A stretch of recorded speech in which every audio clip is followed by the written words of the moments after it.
Hey everybody, Chris Reagan here. Welcome to the program. Glad you guys stopped by once again on this merry summer day. I hope you guys are ready because I got a special show for you guys. This is a big episode. It's a big video plan. We got safe spaces, we got white privilege, we got unfettered bullshit, a little bit of YouTube drama for those of you who are connoisseurs of that. I'm pulling out all the stops for you guys. Who's your daddy? I'm your daddy. Disclaimer, stop calling me daddy. It's weird, gross, not a fan of it. Please stop. Now today's video is obviously going to be chock full of meat. There's a lot of different topics to get through, so I'm going to be segmenting the video through different parts with those stupid transition slides that Leafy uses. But don't worry guys, I have a nicely defined chin, a jawline that could cut glass, so it shouldn't be too much of a problem for me to use them. Oh, poor Leafy, man. So without further ado, let's get the coal churning, let's get the ball rolling, let's get that anthrax a-pumping, and let's start off the video right. There's a lot of talk lately of privilege, specifically of the male variety, specifically of the white variety. Now, if you're a sane human being, you're probably aware of the fact that privilege is very, very circumstantial. Each and every person who is alive right now is privileged in a way that somebody else is or is not. For instance, I have the privilege of not having monumentally aggressive AIDS. But, oh no, I'm short. Evens out. I have relatively nice bone structure, but I'm allergic to fruits. Hashtag pity me. Now, I have a feeling this isn't very compelling without a video to showcase to you guys. So, check out this lovely video where a woman spits like a gallon of soda into a man's face. Violence against men, it happens every day. Okay. Oh my god. Actually, like,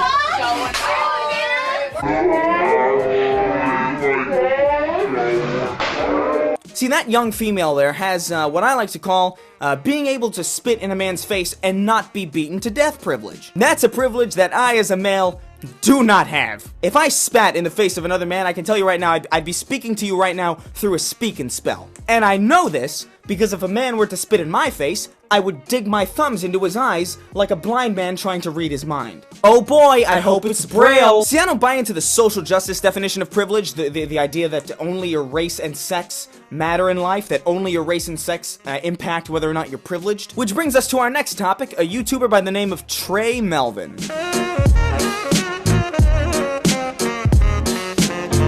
By the way, I know I'm late to the party on this one. Just deal with it, okay? Fuck you. Now, Trey Melvin is an interesting character. His YouTube channel is called This Is a Commentary, and just by the name alone, you can gauge the amount of talent, charisma, and creativity the man possesses. It should also be noted that despite posting barely anything on YouTube and being, like, barely active, the man has 3 million subscribers and has a show on YouTube Red, so he's doing pretty well for himself, is the gist of what I'm saying right now. But, you know, Trey's a swell guy. He's not an asshole or anything. He's even keeled. He's not somebody who would generalize an entire race or anything like that. That would be completely out of character for Trey Melvin. Now, the reason I give you this setup is because Trey Melvin did a video on white privilege, and upon seeing said video, a friend of mine by the name of Jeff Holiday saw it and responded via Twitter.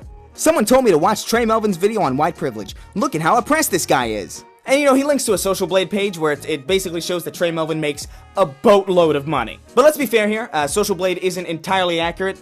Usually the real amount of money that a YouTuber makes is like about half of what it says the largest amount of earnings they have are. So, take it with a grain of salt, but Trey Melvin does make an inordinate amount of money. In fact, I find it a little funny because Social Blade says that I make more than Trey Melvin, when I can barely afford this apartment, and Trey Melvin's going on about how he's fucking buying his parents a house is bullshit. You see, the thing is, I just make better content than Trey, and I'm funnier than Trey, and I just make better content than Trey, so it makes sense as to why Social Blade would think that I make more money, because clearly I'm better. Totally an understandable mistake on Social Blade's part. Regardless, Trey's pretty well off, he makes a lot of money. Jeff's tweet is pretty valid. Basically, Jeff is making the argument that money is the ultimate form of privilege because it's the only thing that holds absolute power to absolutely everyone. There are no hobos in mansions, there are no rich people in soup kitchens, but you will find men, women, black people, Asian people, white people in both of those places. Money is power, and if there's anything on the face of the earth that could qualify as privilege, it's definitely money. Who are the powerful people in North Korea? White people? No! It's rich North Koreans. Specifically my buddy Kim over here. Who are the powerful people in Africa? Is it white people? No, it's fucking African warlords who have a ton of money and guns. It really isn't a difficult concept to grasp. But apparently it's too much for Trey to handle. He can't quite, it's too slippery. Maybe it's covered in wax, maybe it's covered in soap. I don't know. He can't get a hold of it. In fact, he didn't get a hold of it so bad that he made a video response to Jeff's tweet. So that's what we're going to be taking a look at next. Hey Jeff, Trey here. You're so fucking ignorant that I figured I would address this subject matter with you via video. I figured that you hearing my voice, that would help. It would help resonate. It would help you comprehend the subject at hand a little better. However, I need a little help comprehending whatever the fuck it is going on in there, whatever the fuck it is going on in that little minuscule white brain of yours. That's a great way to start. Let's talk about privilege, folks. I, as a Puerto Rican Native American, whose heritage doesn't matter anymore because my skin's white, so fuck me, right? If I was to say, what's going on in that minuscule black brain of yours, how quickly do you think the racism alarms would sound? I'd imagine instantaneously. See, that's another privilege that you have that I don't, Trey. You get to say things that are objectively racist were they to come out of the mouth of somebody who looks like me. That's a pretty good privilege, ain't it? So according to you, my blackness, the oppression of my blackness, magically disappears due to the zeros in my bank account. Is that right? Yes. To be oppressed means you're powerless. If you have a ridiculous amount of money, you can't be oppressed. What you're essentially saying is that Oprah Winfrey is more oppressed than crack-addled Sarah who lives down the street under a staircase by a condemned gas station because crack-addled Sarah's skin is lighter. Sorry, Trey, I call bullshit. Hashtag I stand with crack-addled Sarah. That because of the money that I make, I can't experience oppression as a black man in America. I don't understand, Trey. Are you, like, being displaced by large corporations out of your hometowns? Are you fucking being denied jobs? You work at YouTube Red, I guess. You have some kind of YouTube Red program. What oppression could you possibly be facing? Mr. I bought my fucking mother a house. That's hilarious. Truly, honestly. That is hilarious. I certainly wish that were the case 2 years ago when I was purchasing a home for my mother in a white neighborhood and found myself not only imprisoned, but with 7 guns in front of my face. So I actually looked into this claim. I put on my detective hat for a few minutes, and ooh boy. On January 7th, 2013, he did tweet about being arrested, but evidently he was let out pretty much immediately. Also, he never says what he was arrested for, so the whole idea that he was arrested for being black is really only corroborated by his opinion. Also, there were no mentions of 7 guns. Which is odd because you'd think if that were to happen, you would immediately mention it. Also, again, a feel bad for me story that begins with the phrase, so I was spending an insane amount of money when all of a sudden, it doesn't really work that well. It's not a very good feel bad for me story. Prior to. That would have really come in handy then. It would have saved me a lot of heartache, a lot of money, a lot of time. Yeah, man, it would have saved you a full, what, 24 hours? Is that how long you were in jail? What a boatload of time. Good thing you had all that extra cash laying around, otherwise, you might have been disadvantaged. Had I not had to undergo that situation, would save me a lot of heartache in my everyday life, being a little too dark behind the wheel of the car, a little too nice, you know what I mean? Wouldn't have to hold my breath every time I pass a police officer.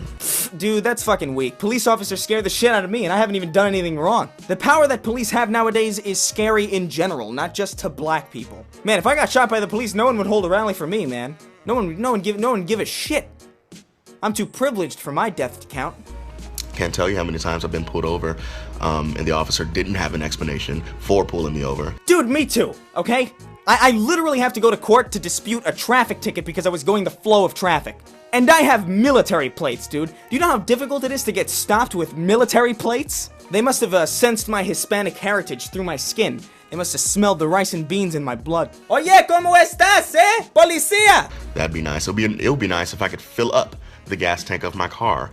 And didn't have to worry about, being in the wrong area, you know what I mean, the wrong city, the wrong part of southern Mississippi, southern Louisiana, southern Georgia, anywhere, really, and have to worry about being kicked out of a gas station, rushed out of a gas station, nigger this, nigger that, get the fuck out, we'll lynch you type shit, you know what I mean? No, I have no idea what you mean because I've never seen a black person rushed out of a gas station, but, I've only lived in New York and California, the states that, matter. So, I'll take your word for it, I guess. I know that you can't really relate. Here's something that I can try and help you relate to, though. This is me.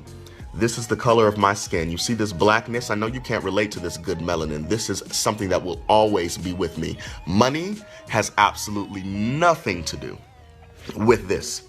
No, but it does have everything to do with oppression and power, which is what this conversation is about. I can stand in front of a police officer. I can commit the same crime as you.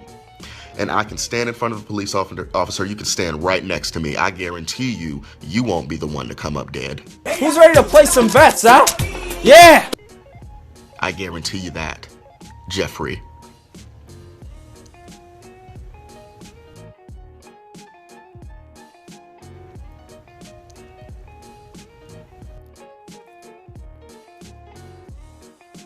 Money does not equal privilege. A homeless, poor, white male still has more privilege than I will ever have, regardless of the money that I make. And if you close your eyes, does it almost feel like you're not retarded at all? And if you close your eyes... Copyright strike, copyright claim, dead. The channel's gone. Fuck! No! You are literally saying that people living in gutters surviving off of McDonald's coupons are less privileged or less well off than the President of the United States. You unyielding imbecile. Now you might be wondering why I spent so much time talking about this video in particular. You might be wondering, Chris, this is just some dude on YouTube. It's not a big deal. It's not indicative of any bigger social change. This is just small potatoes. Who cares? These people are better off ignored. Well, that brings us to our next topic.